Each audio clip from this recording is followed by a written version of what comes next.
How's everyone doing? All of my Black Friday Blu-rays finally came in, and here they all are right here. If you've seen any of them, definitely let me know what you think of them. Now, I don't usually like to go to Black Friday. It's just people going crazy. I've seen people get trampled on. I've seen people die on the news because they were getting into fights or getting trampled on for trying to get deals. And I'm just not about that life. I love Blu-rays, but I'm just not about that, So I just chill up on the computer because most of the time you can get the same stuff on the computer that you can get in the store. So that's what I did. Now, I will say there's two things I wish I would have got. There's one thing that I couldn't get online. That was the Deadpool with the Christmas slipcover. I really want to get that still, so if anybody sees that at your local store, let me know. And then I was going to get Ballers Season 1, which was like $9.99 at Best Buy, and I was kind of debating about it, and now I kind of regret not picking that one up. But for the majority of the stuff that I saw in there, Black Friday was kind of a bust. I mean, I had the majority of the stuff that they had on sale already, and there wasn't anything too great of a deal. And then Cyber Monday was awful. Cyber Monday in the past couple of years has been better than Black Friday, and that just wasn't the case here. This time, there was like Cyber Monday was like non-existent. There was like nothing really good. So that was a huge disappointment there. But I'm excited for some of the stuff that I did get. This was probably the best deal out of the lot. Best Buy had the James Bond Steelbooks, 3 of them right here, for $5.99 a piece, and I ended up selling the digital copies for $3. So these were $3 Blu-ray Steelbooks, and I was souped on that. Let me know what your favorite James Bond movie is. First up is with George Lansby is On Her Majesty's Secret Service. A really nice looking Steelbook, and there's a little bit of interior artwork, not much, just like the 007. But I guess they could have done more with that aspect, but at that price point, you can't be disappointed in a ton of special features, so that is pretty awesome. And then next up is From Russia with Love. Some classic Connery right there. And nothing on the back right there, which is disappointing. Again, it's the 007 in the inside. They could have done a little bit more with that, but again, I do love the front cover artwork. And who's your favorite James Bond, too? Don't say Daniel Craig. No, I'm just kidding. If you like Daniel Craig, all for it. Go for it. There's Skyfall. And there we go. Wraparound J card. And these ones are Best Buy exclusives. And again, it's just the color scheme for the 007 down there. But again, really shocking that these steelbooks were so cheap. That's probably the best deal that I saw during this whole Black Friday shenanigans this year. Then I got, those are from Best Buy, and then I got a few, actually, you know what, I'll go ahead and show you the other things that I got at Best Buy too, because I have them separated. Next up is the Fitzgerald Family Christmas. I love the heck out of this movie. I think this one's very underrated. Directed by Edward Burns, starring Edward Burns. Of course, he was famous from Brothers McMullen, but I really like him as an actor and director. It's kind of a depressing movie, but it's got a lot of emotional honesty. It's about this family, and the father left the family when they're all little kids and stuff, and now the father wants to get back in their lives because he has terminal cancer, and the mother doesn't want him in the house, but they all want to have like a family Christmas together. This is going to be the last one he'll have, and it's a bunch of different kids right there. They're all grown up and stuff, and they're all dealing with their own kind of drama, and again, very kind of heart-wrenching and tragic, but also, again, some emotional honesty, and I did enjoy the heck out of this one. So I definitely recommend it if you're into kind of depressing holiday movies. But there's a lot of promising parts here to it as well. And oh, she is stunning. Yeah, great cast in general too. Next up is Weird Science. Now I heard the transfer on this is not great, but I wanted to have this in my collection, and I don't know when there's going to be a new one announced. Probably like in a week from like Scream Factory or something. As soon as I pick it up. Scream Factory is putting out so many releases that have had so many other releases already. But I'm looking forward to the special features right there. And I remember this one being so much fun when I was a kid. I can't wait to revisit it. Anthony Michael Hall, Kelly LeBrock. So very cool to finally have that in my collection. That was $4.99. That was $4.99. Evil Dead was $4.99. I was holding out to get the steelbook for this. There was, I think, like a pop art one too with the tongue split.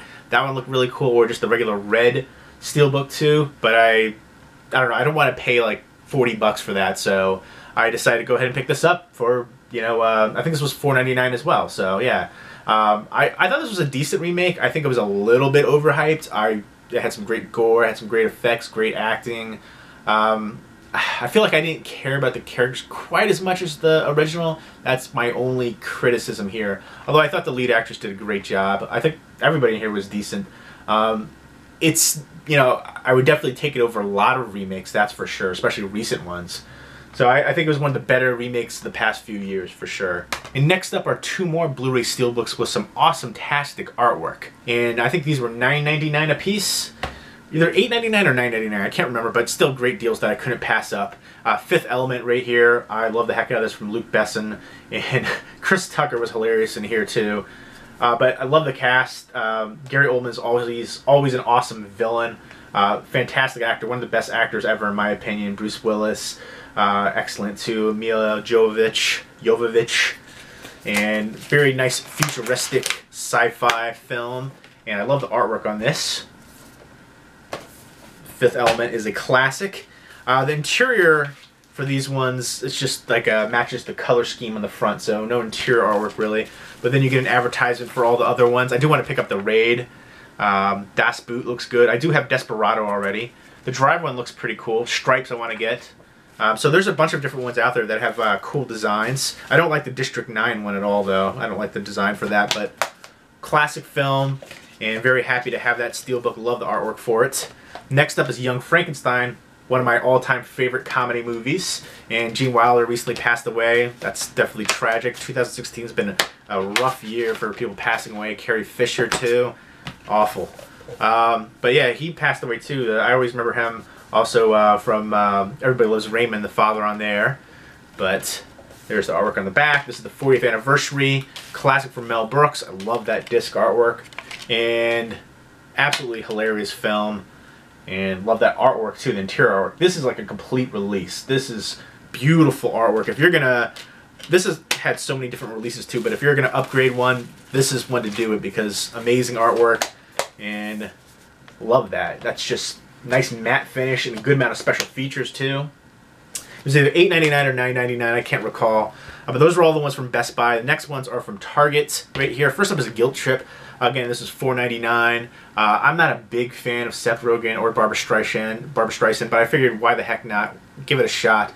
And I was really surprised by how much I enjoyed this one. It's a road trip movie, mother and son, and there's a hidden agenda to the road trip, but it was hilarious, and it felt so realistic with the way that she was too, like a real mother character.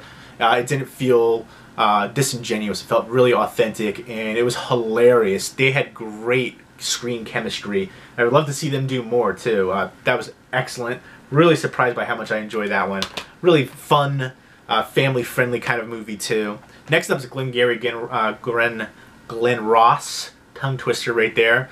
Great cast in here, very dialogue heavy. This film is worth it just for Alec Baldwin's scene right there. That speech was amazing. It's Al Pacino, Jack Lemmon, Alec Baldwin, Ed Harris, Alan Arkin, Kevin Spacey. That cast is phenomenal. And I remember there were certain phrases in here. I remember when I pledged my fraternity that they would quote certain things from certain movies, like the Conan movie, What's Best in Life. This one too, ABC, Always Be Closing. But yeah, great dialogue heavy movie. It goes by so quickly, this movie. It's 100 minutes, but it feels like an hour at best. Just zooms by. And great cast interaction too. Great chemistry with all the actors. Next up is a Werewolf, The Beast Among Us. I haven't seen this one, but a werewolf movie. Had good ratings, and this was $4.99. Ed Quinn, Stephen Ray, and Stephen Bauer. So looks pretty interesting. They're hunting down werewolves, and I guess one of them becomes a werewolf. That's what I'm assuming. Next up is The Pack, which is an Australian horror movie that was set on like a remote farm, and dogs start attacking. There was a movie from the 70s with the same title, same plot, and there's no mention of this being a remake. And then there was the movie The Breed, which was, I think, a Wes Craven production. That was basically the same kind of thing too, with killer dogs. That one had a little bit of a twist, but all those movies need to be recognized as at least an homage to the original The Pack from the 70s, which is dated now, especially because it has like chihuahuas in there with other big dogs attacking people. That was kind of comical. It has a Warner Archive DVD release, but it needs a Blu-ray release too. That one definitely deserves more credit. I still enjoy the heck out of that one. That's one that I watched a lot growing up. I thought this was just straightforward. It was decent, but not really impressive. Just killer dogs, and a family has to band together to survive, and they're under attack by the dogs. That's pretty much it. Nothing really stand out about it, but nothing bad about it either. It's just, you know, I'd give it probably about a 7 out of 10. It had some good thrills here and there. But there you go. Those are my Black Friday pickups. And I kind of took a little bit to put this video together. But again, I was disappointed in Black Friday and especially Cyber Monday. But let me know what you thought of them. For me, this is the worst Cyber Monday I've ever seen. And probably the most disappointing Black Friday too. Nothing really huge standout, great deal-wise. But again, I did have a lot of the ones that they had on sale, but I think these steelbooks were the best deal. It was a good Black Friday for steelbooks, I'll say that. So 5 Blu-ray steelbooks for really cheap. I'm still shocked at this. These were essentially $3 a pop. You know, $5.99, but selling digital copies for $3 brings them down to $3. So, souped. Let me know if you've seen these movies, what you think of them, what was your favorite from this lot, and what was your favorite pickup from Black Friday as well. Hope everybody's doing well. Take care.